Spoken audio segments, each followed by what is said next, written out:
Today we learned Kirchhoff's second law. In a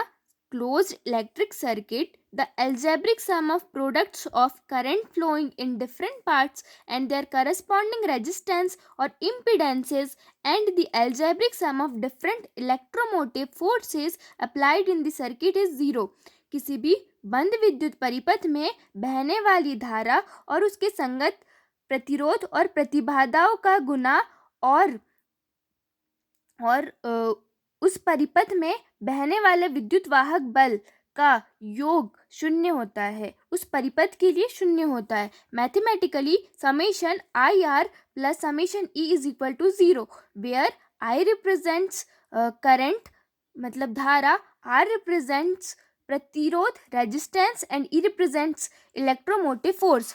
It may be mentioned here that in the direction of flow of current, the product of current and the corresponding resistance is taken positive. यहाँ पे बताया गया है कि विद्युत धारा के प्रवाह में की दिशा में अगर विद्युत धारा और उसके धारा प्रवाहित हो रही है तो उसमें विद्युत धारा और उसके संगत प्रतिरोधों का मान पॉजिटिव लिया जाता है, यानी कि धनात्मक लिया जाता है. While in the direction opposite to the flow of current, the product of current and the corresponding resistance is taken negative. पर अगर विद्युत धारा का जो प्रवाह है वो विपरीत दिशा में होगा तो विद्युत धारा और उसके संगत प्रतिरोध के गुना के मान को हम नेगेटिव यानी कि ऋणात्मक लेंगे. ये रहा उसका डायग्राम, जिसमें यहाँ पे एक हमने क्लोज्ड इलेक्ट्रिक सर्किट लिया है जिसमें ये एक point A B C D E F G, इसमें ये यहाँ से इलेक्ट्रोमोटिव फोर्स वो हो रहा है और ये हमारी रेजिस्टेंस है R1 R2 एंड ये कैपिटल R और ये हमारी मतलब धारा होगी I1 and I2. If in an electric circuit, two cells P and Q of EMF E1 and E2 are and internal resistance R1 and R2 respectively are connected in parallel, and the combination is used to send current in an external resistance R.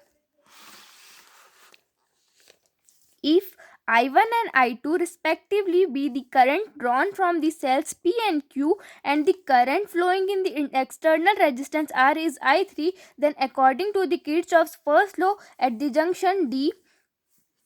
यहाँ से हम देखेंगे तो हमारी जो I3 का मान होगा वो I1 और I2 के बराबर होगा, I1 और I2 के योग के बराबर होगा, क्योंकि यहाँ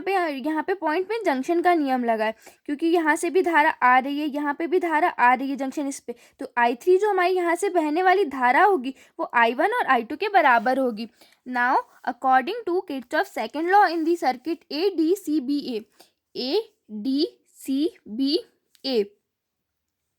यहाँ पे है ADCBA, तो ये हमने एक क्लोज सर्किट लिया तो उसमें I1 R1 minus I2 R2 minus E1 plus E2 is equal to zero. हम देखो यहाँ पर जो है वो हमने कैसे लिया, I1 और R1 ये इसी की दिशा में है, पर ये जो जंक्शन से अपोजिट डायरेक्शन में होगी हमारी I2 माइनस R2, तो हमने इसको नेगेटिव ले लिया. पर वहीं पे इलेक्ट्रोमोटिव फोर्स हमारा उसी डायरेक्शन में चल रहा है, करंट की फ्लो की डायरेक्शन में, इसीलिए हमने उसको नेगेटिव लिया है.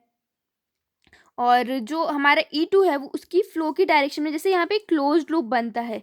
तो उस डायरेक्शन में लिया है, तो हमारा I1 R1 minus I2 R2 minus E1 plus E2 is equal to zero. And in this circuit CDEFC I2 plus R2